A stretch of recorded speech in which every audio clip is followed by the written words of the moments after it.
G'day trendsetters. One of the jobs I need to do today is prepare this little patch I've got up here for my Brussels sprouts. I need to prepare it today because I need everything to settle in for about a week, and then I'll plant in a week's time in this little patch. But I'll just turn the camera around and show you what I'm talking about.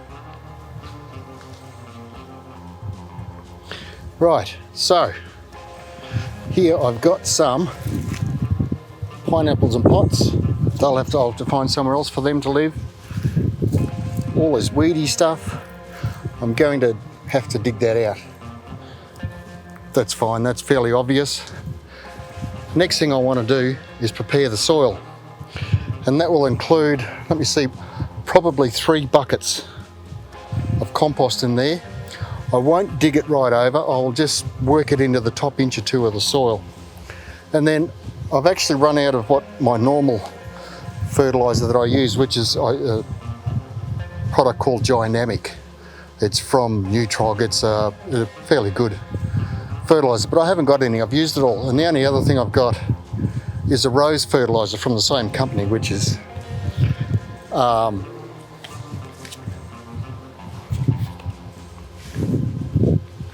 in this case will have to be as equally as good. Well, it is.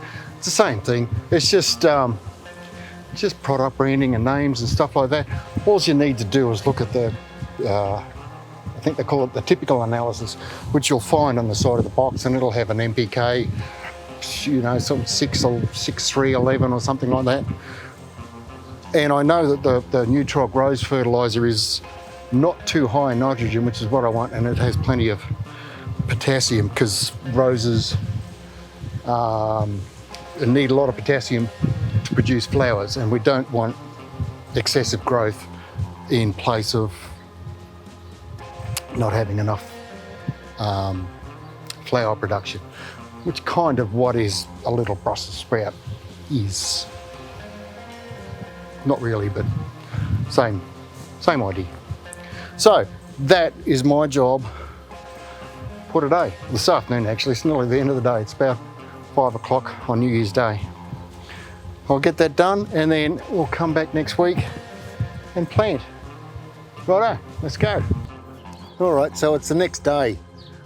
Like I said previously, I was going to do this last night, but I went to drop the camera onto the tripod that it's sitting on now, and by the time I'd gotten the camera onto the tripod, there was an absolute swarm of little black mosquitoes. And I swear if I had stayed and tried to work through it, I'd probably be a sucked out, dried out corpse lying on the ground right now. There was hundreds of them. I've never seen mosquitoes like that around here before, so I'm not sure what's going on, where they come from. But this morning with the sun out and the wind blowing from the east, they don't seem to be bothering me. So, well, we'll continue today what I was going to do yesterday. And that's basically, I'm just going to move these. I'm going to have to fix these guys up and weed them, obviously.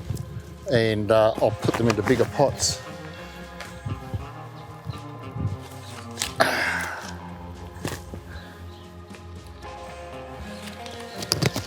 Right, part 1 has been done. Now I will go and get my trusty Japanese weeding slicey thing, because it will make short work of this.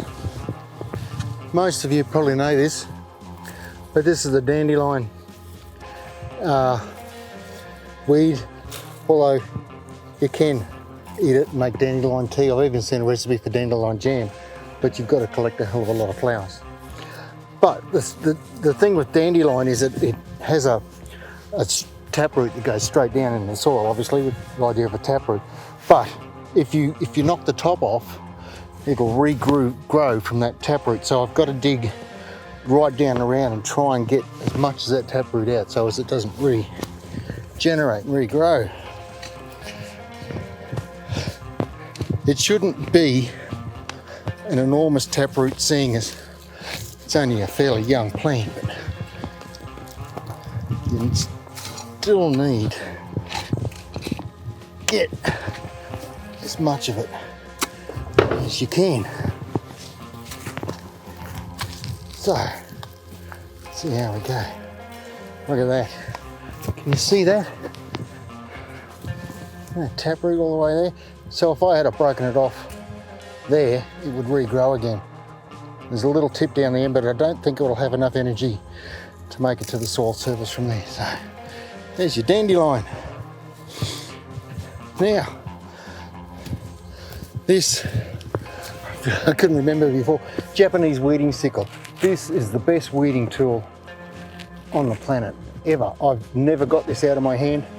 I've got 3 actually, because I tend to misplace them from time to time. So if I can't find one, I've always got another one.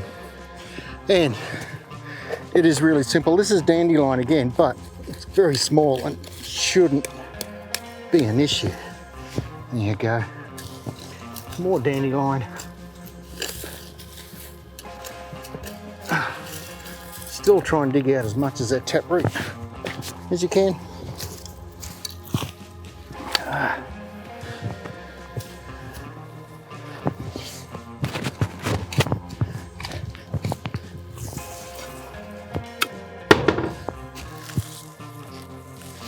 Oh.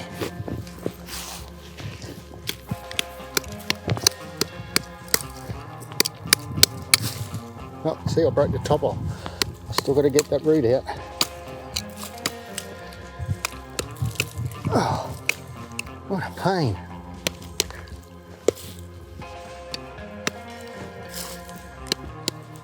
Yeah. This, my soil, you can see how hard and bloody lumpy it is. This happens, we had a lot of rain earlier in the year. This is fairly good, well used, regular garden soil here. But when we get a lot of rain, it just turns it back into this, oh, incredibly hard soil. And I've got to, that's what the compost will help do, break that down. But every time we get a heavy, and we tend to be in, just inland from the subtropics, we can get fairly heavy downpours, and it just compacts the soil into big clumps, and it does make weeding rather hard. So when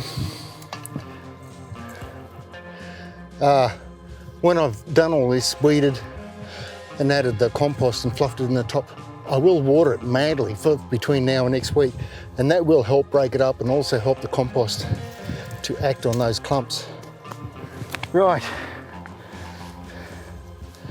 so we will power through this. Amaranth, it does have another taproot, but it doesn't matter that much. If you break it off, it won't regrow. It's something mainly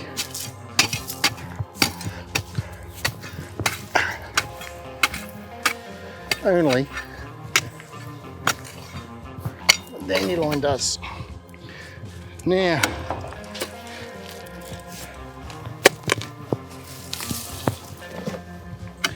this is my other nemesis, wandering Jew. It just, I think I spend all my time trying to get rid of this bloody thing. And if you break a piece off, it just grows by runners along the ground. And if you don't get the underground part, it'll just reshoot and go again. So that's what this is, guys, great for. It'll just slide right underneath this wandering Jew. Takes a bit of effort because you really want to slide this under the soil and sever all the roots. Morning Glory is another weed. I've got no idea where this comes from or how it gets into the garden. I'm always pulling it out.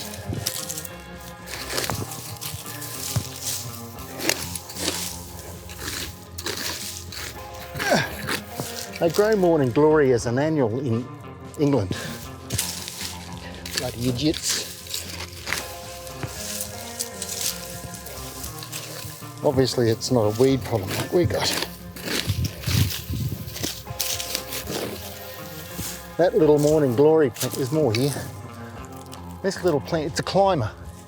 If I let it go, it would just cover this whole area in a matter of time, no time at all. All right, that's not looking too bad. Where'd that spade go?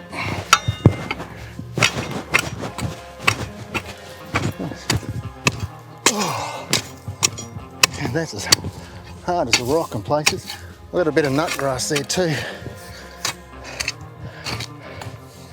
Just about every weed you don't want, I think I've got it.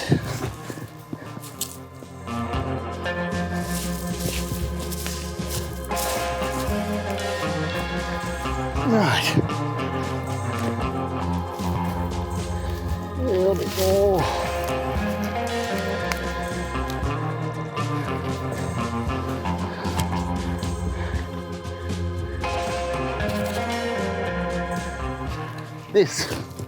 This is great. Like I said, that ground is so hard. Bloody hurts your knees to be down on the ground like this.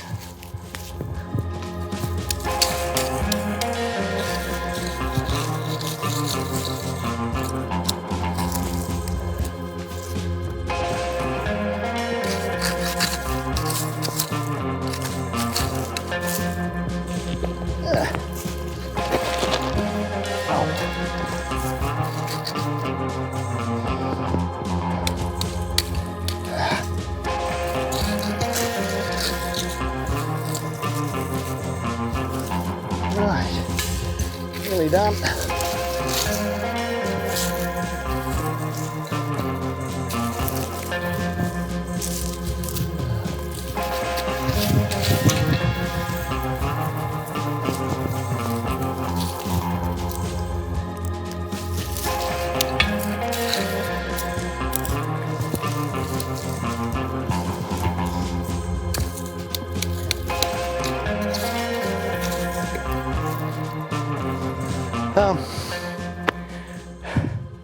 My number one New Year's resolution for 2023, God, I've lost count of the years. I want to get myself a nice little ute so as I can get a lot more mulches in. Delivery is the biggest issue. Like, it cost me $50 to get a metre of mulch delivered, whereas if I got a ute, I can just throw it in the ute and bring it home. If I do get plenty of mulches onto this type of soil, this hard lumpy stuff, prior to rain, I won't have that issue. It's just because even with compost on the soil, it'll still wash and leach the compost through and just leave me with this hard lumpy stuff. Whereas if I can get plenty of forest mulch or sugarcane mulch onto this soil, I should be able to get around that problem. But I can't carry it in a motorbike, so I need a ute.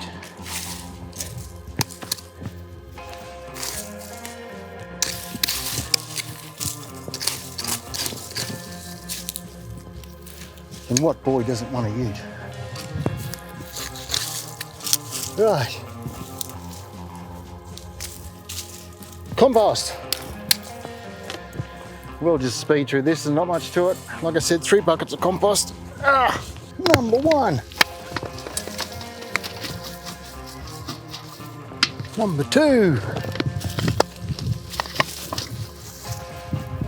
Twiddly-dee. Number 3.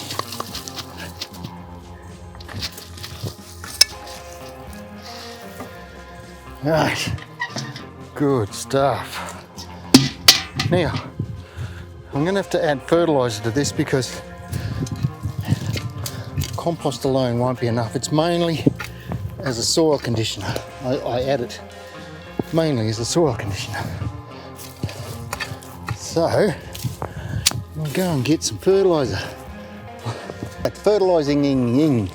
This is the sudden impact, the rose fertiliser I talked about yesterday, but just in time for an aeroplane.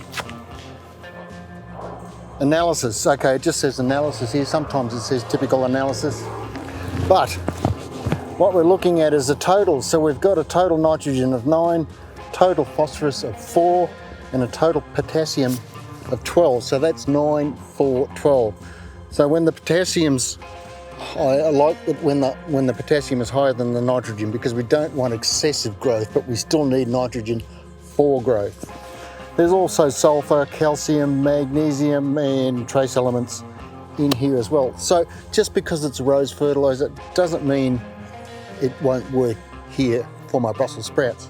Not much more to say on that, except these lids are really hard to get off. No, look at that, it was a good one. About 3 handfuls, so every metre, 1, 2, 3, a handful for every metre. Just scatter it on the top.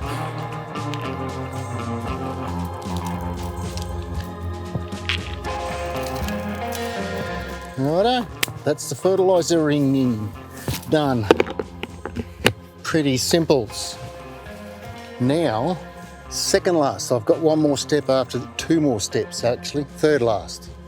But just for a feed plug, this is ℏ𝕃𝔼𝕸𝔼. They make this, they call it a light digging fork, and it is very light.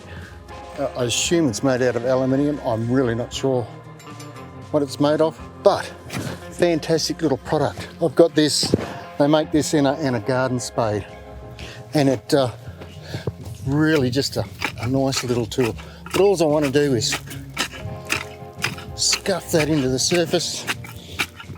This, when they say light, they mean light. If you've got a heavy soil that really needs a bit of hoofing into, this guy's just going to bend and fold.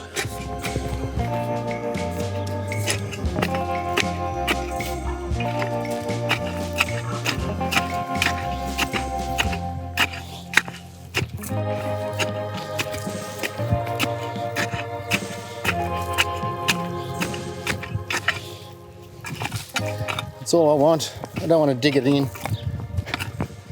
Like, this bed has been worked for plenty of years, so, and apart from it being hard with all those clumps in it, once I get a good, give it a good drink, good watering, they'll break up on their own. Right. Second last. You probably guessed by now, but I'll mulch now before I plant, and when I plant in next week's video, I'll show you how I get around that. But 3 main reasons why we mulch. First one is to maintain soil moisture. So once the hot sun's beaten down on this, I don't want my compost and all the microbes and everything getting hot and drying out and dying, basically. Secondly is weed suppression. Won't stop weeds. Weeds are fairly determined, but it'll help slow it down. So, I did have a third point, but I don't remember it. So, anyhow, weed suppression is a good one. Retaining soil moisture. I guess the third one, I sort of combined it together, is mainly so as to avoid the compost drying out. Anyhow, about 1 inch thick, I will put it down, and this is always dry and dusty. This is just hammer milled sugarcane mulch, which is why it comes in so fine.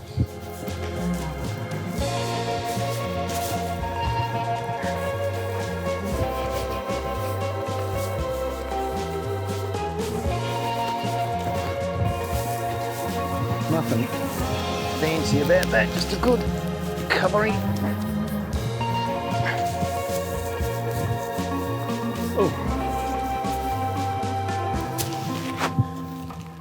I'll finish the rest of that off in a minute, but that's going to have to do for now.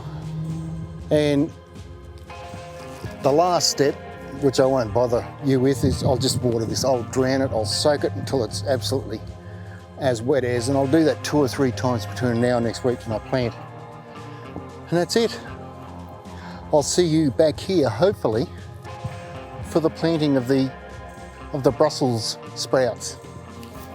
It is, I always wondered if it was Brussels sprouts or Brussels sprouts, but it is Brussels because it's named after the city Brussels.